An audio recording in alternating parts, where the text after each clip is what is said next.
आपके जो ताया जी हैं इमरान मसूद जी, वो मोदी की बोटी बोटी करने की बात कर रहे थे। नरेंद्र मोदी से कौन लड़ेगा?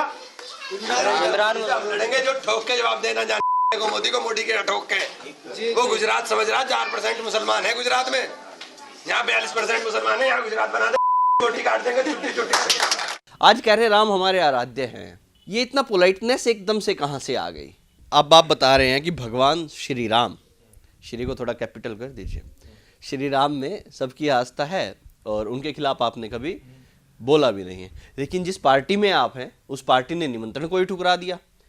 लगातार भाजपा इस पर हमलावर हो गई है कि भैया हमने निमंत्रण भी वहां से आया, मंदिर की तरफ से निमंत्रण था, उसके बाद गए नहीं मंदिर। और भाजपा अगर भगवान श्री राम के ऊपर चुनाव लड़ना चाह रही है तो ये चुनाव नहीं, भाजपा सिर्फ धर्म के नाम पर देश को बेवकूफ़ बनाना चाह रही है। तो देखिए, चुनाव तो मुद्दों पर लड़ा जाएगा, मंदिर मस्जिद का तो मुद्दा हो गया। इस मुद्दे को रखकर मैं फिर रिपीट कर रहा हूँ, बेरोजगारी के ऊपर, देश की सुरक्षा के ऊपर, महंगाई के ऊपर बात कर ली जाए, वरना हमारे देश की हालत पाकिस्तान से भी ज़्यादा बदतर हो जाएगी आने वाले समय के अंदर। पाकिस्तान से भी ज़्यादा बदतर हो जाएगी। बिल्कुल।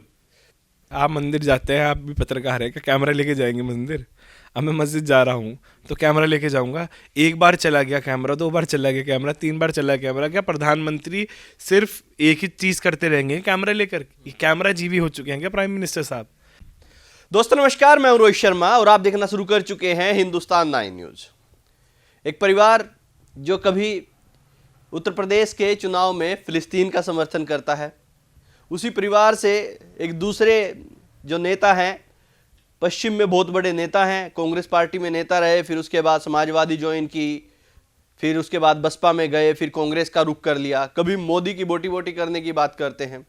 लेकिन आज वही परिवार राम को आराध्य बता रहा है। इमरान मसूद का एक बयान काफ़ी वायरल हुआ जिसमें उन्होंने कहा कि राम हमारे आराध्य हैं, हम उनका उतना ही सम्मान करते हैं। अब राम मंदिर बन चुका है। भाजपा जिस मुद्दे पर बात करती आ रही थी, सौगंध राम की खाते हैं, मंदिर वहीं बनाएंगे, विपक्ष पूछता था तारीख कब बताएंगे, वो कहते हैं कि सौगंध पूरी की है, मंदिर वहीं बनाया है, तारीख भी आ गई, मंदिर भी बन गया। अब इन्हीं सब चीज़ों पर बात करने के लिए हमजा मसूद मेरे साथ हैं। इमरान मसूद से भी ज़्यादा प्रमुखता से अपनी बात को रखते हैं। हमजा जी, सबसे पहले तो एक बार फिर आपका स्वागत है हिंदुस्तान 9 पर। शुक्रिया बहुत बहुत। कभी फिलिस्तीन का समर्थन करते हैं तो कभी मोदी के ऐसा करते हैं कि बोटी बोटी करने की बात करते हैं। आपका परिवार, आप फिलिस्तीन वाले हैं, तो आपके जो ताया जी हैं इमरान मसूद जी, वो मोदी की बोटी बोटी करने की बात कर रहे थे। आज कह रहे राम हमारे आराध्य हैं, ये इतना पोलाइटनेस एकदम से कहाँ से आ गई? ये एकदम से इतना बड़ा बदलाव क्या? हमने भगवान श्री राम के खिलाफ बोला कब है? मोदी जी के खिलाफ बोलना कोई हिंदू धर्म के खिलाफ बोलना थोड़ी है। और जो मैंने फ़िलिस्तीन पे बोला था वो तो भारत का ऑफिशियल स्टैंड है। जो बात मैं रखता हूँ 1947 के बाद से जो आज़ाद भारत की जो सरकार बनी थी, उसका जो ऑफिशियल स्टैंड है वो आज भी फ़िलिस्तीन के साथ है। और मोदी जी के खिलाफ बोलना हिंदू धर्म के खिलाफ बोलना नहीं है। इस बात को हमें समझना पड़ेगा। भगवान श्री राम की जहाँ तक बात आई, करोड़ों लोगों की आस्था है। मेरे मज़हब के अंदर कहा गया है लकुम दीनुकुम वलिय दीन, तुम्हारा दीन तुम्हें मुबारक, मेरा दीन मुझे मुबारक। और किसी के भी खुदा को बुरा मत कहो, क्योंकि वो पलट के फिर आपके खुदा को बुरा कहेंगे। तो ये हमारे कुरान में लिखा हुआ है, तो हम किसी के भगवान को बुरा क्यों कहेंगे? और हम तो सबका सम्मान करते हैं। लेकिन हाँ, मोदी जी योगी जी के खिलाफ बोलना हिंदू धर्म के खिलाफ बोलना नहीं है, ये बात मैं बार बार कहना चाहता हूँ। लेकिन अब आप बता रहे हैं कि भगवान श्री राम, श्री को थोड़ा कैपिटल कर दीजिए, श्री राम में सबकी आस्था है और उनके खिलाफ आपने कभी बोला भी नहीं है। लेकिन जिस पार्टी में आप हैं उस पार्टी ने निमंत्रण को ही ठुकरा दिया। लगातार भाजपा इस पर हमलावर हो गई है कि भैया हमने निमंत्रण भी वहां से आया, मंदिर की तरफ से निमंत्रण था, उसके बाद गए नहीं मंदिर। ये कितना? आप मुझे बताइए, भगवान के घर जाने में आप निमंत्रण देंगे क्या? किसी को निमंत्रण की जरूरत नहीं है। जिसे जब जाना होगा वो अपने दिल से जाएगा। कोई राजनीतिक ड्रामा थोड़ना चल रहा है। आप एक बात बताइए, सुप्रीम कोर्ट ने रूलिंग दी है, आपने शायद जजमेंट अगर ना पढ़ा हो तो अगर आप जजमेंट पढ़ें तो जजमेंट के अंदर बहुत सारी चीज़ें कही गई हैं जो मैं नहीं बोल सकता। सुप्रीम कोर्ट का जजमेंट भी नहीं बोल सकता। आज देश में ऐसा हालात बन गए, आज ऐसे हालात बन गए कि मैं जजमेंट की बातें भी नहीं कह सकता पब्लिकली, क्योंकि लोग उसे भी गलत मानने लगेंगे। बता दीजिए क्या है? नहीं, जजमेंट के अंदर तो बहुत सारी चीज़ें कही गई हैं। जजमेंट में तो ये भी कहा गया है कि कोई भी प्रूफ नहीं मिला था। लेकिन ठीक है, सुप्रीम कोर्ट का जजमेंट सर आंखों पर, जो कुछ हुआ मैं इस पर कोई टिप्पणी नहीं करना चाहूँगा। लेकिन इतना ज़रूर कहना चाहूँगा कि भाजपा धर्म के नाम पर राजनीति करना छोड़ दे। अब तो मंदिर बन गया, अब कृपया करके महंगाई पर, बेरोजगारी पर और देश की सुरक्षा के ऊपर बात करने की भाजपा शुरुआत कर दे, क्योंकि कब तक मंदिर मस्जिद के झगड़े के ऊपर इस देश को बेवकूफ़ बनाया जाएगा। लेकिन ओवैसी साहब कहते हैं कि भैया जहाँ पर 500 सालों तक हमने इबादत की है, हमारी नस्लों ने वहाँ पर नमाज पढ़ी, कुरान पढ़ी, तो तमाम चीज़ें करी, कुछ और भी ऐसे शब्द थे, शायद उर्दू में मैं नहीं बोल पा रहा हूँ, क्या है मुझे समझ नहीं आए, तो वो शब्द भी उन्होंने कहे कि हमने वहाँ पर ये सब किया, तो और हम अपनी नस्लों को याद दिलाते रहेंगे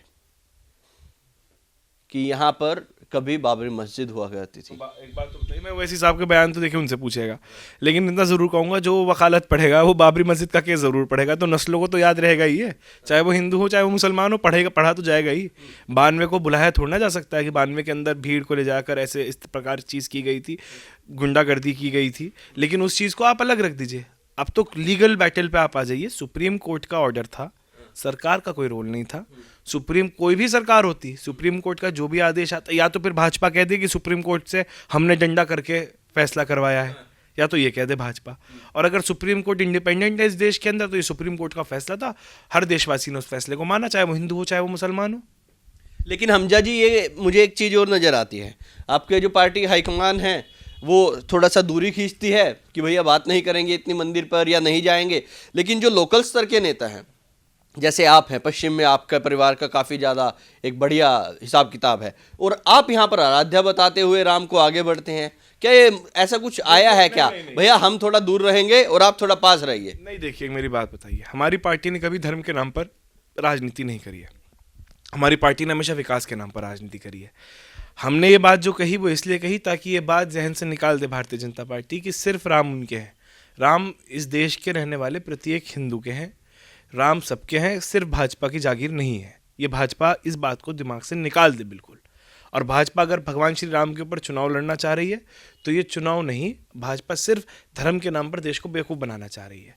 तो देखिए, चुनाव तो मुद्दों पर लड़ा जाएगा, मंदिर मस्जिद का तो मुद्दा हो गया, इस मुद्दे को रखकर मैं फिर रिपीट कर रहा हूँ, बेरोजगारी के ऊपर, देश की सुरक्षा के ऊपर, महंगाई के ऊपर बात कर ली जाए, वरना हमारे देश की हालत पाकिस्तान से भी ज़्यादा बदतर हो जाएगी आने वाले समय के अंदर। पाकिस्तान से भी ज़्यादा बदतर हो जाएगी। बिल्कुल। आपको एक चीज़ और नज़र आई, भाजपा अब कहती है कि अब की बार 400 पार, मोदी की गारंटी है 400 की, और कहीं ना कहीं कुछ सर्वेज भी मैंने देखे कि राम मंदिर से कितना फ़ायदा भाजपा को मिलेगा। कुछ सर्वे में आया कि 51% फ़ायदा मिलेगा, कुछ लोग कहते हैं पता नहीं, कुछ कहते हैं कि नहीं, इतना ज़्यादा लाभ नहीं मिलेगा। हमजा क्या समझते हैं, जो ये मंदिर बना है, भव्य मंदिर बनाया है, अगले ही दिन 5 लाख से ज़्यादा लोग पहुंच गए, भारी भरकम भीड़ वहाँ पर। ये तो सुप्रीम कोर्ट ने बनाया है भाई, मंदिर को सरकार ने थोड़ा ना बना दिया मंदिर। और जहाँ तक रही बात चुनाव की, तो ये ईवीएम इनकी है। अच्छा। अब ये कुछ भी कर ले। और दूसरी बात यह है कि इन्होंने नया बिल पास कर लिया इस शोर के अंदर, किसी को पता भी नहीं लगा। अपॉइंटमेंट ऑफ इलेक्शन कमिश्नर का जो बिल था पार्लियामेंट में पास कर लिया। अब इलेक्शन कमीशन ऑफ इंडिया को भी इन्होंने इंडिपेंडेंस की ख़त्म कर दी। जहाँ चीफ जस्टिस बैठा करते थे उस जगह कैबिनेट मंत्री बैठेगा, प्राइम मिनिस्टर होगा, कैबिनेट मंत्री होगा और लीडर ऑफ अपोजिशन होगा। और लीडर ऑफ अपोजिशन की कुर्सी खाली भी रह सकती है, जो कि अभी की खाली है क्योंकि 10% किसी के पास सीट नहीं है। तो जो प्राइम मिनिस्टर और कैबिनेट करेगा तय, वो कमिश्नर बनेगा। तो चुनाव की जहाँ तक बात रही, तो सब कुछ इनका, एजेंडा भी इनका है, मशीन भी इनकी है। लोग, अब आप 3 चुनाव हुए, राजस्थान, मध्य प्रदेश, छत्तीसगढ़, तेलंगाना, इन चारों राज्यों के अंदर कांग्रेस पार्टी को 4 करोड़ 91 लाख वोट मिला, बीजेपी को 4 करोड़ 80 लाख वोट मिला। 3 राज्यों में सरकार किसकी बनी? भारतीय जनता पार्टी की। तो ये कुछ भी कर सकते हैं। फर्स्ट पोस्ट पास सिस्टम है हमारे यहाँ। राजस्थान में कांग्रेस को, मध्य प्रदेश में कांग्रेस को बराबर वोट मिला, 0.08% का फर्क है, लेकिन सीटों के अंतर आप देख लीजिए कितना है। आप ही के सर्वे बता रहे हैं, आप ही के चैनल के मैंने सर्वे भी देखे हुए, बहुत सारे चैनल के सर्वे देखे हुए हैं कि सरकार किसी और की आ रही थी और किसी और की गई। तो ऐसा नहीं है।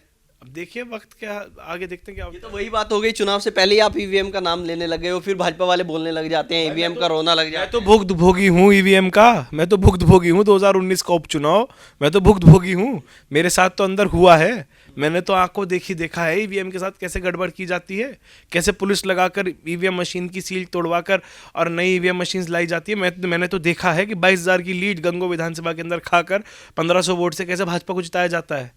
तो ऐसे तो नहीं है कि मैं हवा हवाई बात कर रहा हूँ, मैंने तो देखा है। और मैंने ये भी देखा है कि मेयर के इलेक्शन के अंदर कैसे 2-2 किलोमीटर लंबी लाइन को वापस किया गया। ये तो भला हो मेरे गंगों के हिंदू कार्यकर्ताओं का, मेरे हिंदू भाइयों का, मेरे सेकुलर हिंदू भाइयों का, जो गंगो चेयरमैनी के चुनाव के अंदर मजबूती के साथ बूथ पर खड़े हो गए, मुसलमान बूथों के ऊपर भी और हिंदू बूथों के ऊपर भी। वरना ये तो गंगों में भी यही खेल करते जो सहारनपुर में इन्होंने करा। तो ऐसा नहीं है कि मैं हवा हवाई बात कर रहा हूँ, मैं तो भुक्तभोगी हूँ। आपकी पार्टी के एक नेता कह रहे हैं कि प्रधानमंत्री सैम पित्रोदा, प्रधानमंत्री मंदिर मंदिर घूम रहे हैं, मंदिर नहीं जाना चाहिए, कहीं कॉलेज जाएं, यूनिवर्सिटी जाएं। या कुछ लोग ये भी कहते हैं कि भैया मंदिर क्यों बनाया, मंदिर की जगह कोई हॉस्पिटल बना देते, कोई कॉलेज बना आप एक देते। बात बताइए, आप मंदिर जाते हैं, आप भी पत्रकार है, क्या कैमरा लेके जाएंगे मंदिर? अब मैं मस्जिद जा रहा हूँ तो कैमरा लेके जाऊंगा? एक बार चला गया कैमरा, 2 बार चला गया कैमरा, 3 बार चला गया कैमरा। क्या प्रधानमंत्री सिर्फ एक ही चीज़ करते रहेंगे कैमरा लेकर? कैमरा जीवी हो चुके हैं क्या प्राइम मिनिस्टर साहब? भाई प्रधानमंत्री जी को भी देखना चाहिए। मैं तो बहुत छोटा आदमी हूँ, अदना सा। वो प्रधानमंत्री है, मैं एक छोटा सा सभासद हूँ। देश के वो सर्वोच्चतम पद पर है, मैं देश के सियासी तौर पर सबसे नीचे पद पे हूँ। तो मैं एज ए सभासद उनसे कहना चाहता हूँ कि आप प्राइम मिनिस्टर इस देश के हैं, आप हर जगह कैमरा क्यों लेकर जा रहे हैं? आपको जाना है तो जाकर कैमरा लेकर जाइए। जहाँ मणिपुर के अंदर कैमरा लेकर जाइए ना, अपने साथ जाकर बैठाइए दोनों ट्राइब्स को आमने सामने और बैठ कर करिए बात। मणिपुर आप भूल गए, मणिपुर जलकर खाक हो रहा है, उस चीज़ को तो आपने बिल्कुल दबा दिया। ना मीडिया दिखा रही है, ना मणिपुर वाले दिखा रहे हैं। मणिपुर वाले लोगों को बारे में बात की जा रही है, और आप मंदिर मंदिर घूमकर जो है आप अपने आप को धार्मिक नेता दिखाने की कोशिश कर रहे हैं। भाई धर्म और राजनीति 2 अलग चीज़ें हैं। धर्म और राजनीति को मत मिलाइए। और चारों शंकराचार्यों ने जो स्टैंड लिया है, मैं समझता हूँ बिल्कुल सही लिया है, क्योंकि इन्होंने भगवान श्री राम को राजनीतिकरण भगवान श्री राम का करा है और करते आए हैं और आगे भी करेंगे। इस चीज़ को हिंदू समाज को समझना पड़ेगा कि राजनीति के अंदर भगवानों को नहीं लाना चाहिए। लेकिन हमजा, वो धार मैं आज आपके इंटरव्यू में नहीं देख पा रहा हूँ जो होती थी। जो जिस तरह से आप बोलते थे, जैसे जैसे लोकसभा चुनाव नज़दीक आ रहा है, आपकी पोलाइटनेस बढ़ती जा रही है। क्या है? देखिए, मैंने तो जो बोला सच बोला। अब अगर ज़्यादा सच बोलूंगा तो घर पे बुलडोजर आ जाएगा, ये भी तो बात है ना। बुलडोजर से डर लगता है? मुझे बुलडोजर से डर नहीं लगता। दिक्कत ये हो गई है कि अगर मैं ज़्यादा सच बोलूंगा तो बुलडोजर सिर्फ मेरे पे नहीं आएगा, मेरे और बहुत सारे साथियों को परेशान किया जाएगा। लेकिन जहाँ तक हमजा मसूद से होता है, सच तो हमजा मसूद बोलेगा। मैंने कहीं भी अब तक कोई बात झूठ नहीं बोली। आपने सवाल ही ऐसा पूछा, आप सवाल ऐसा पूछेंगे तो जवाब फिर वैसा ही मिलेगा।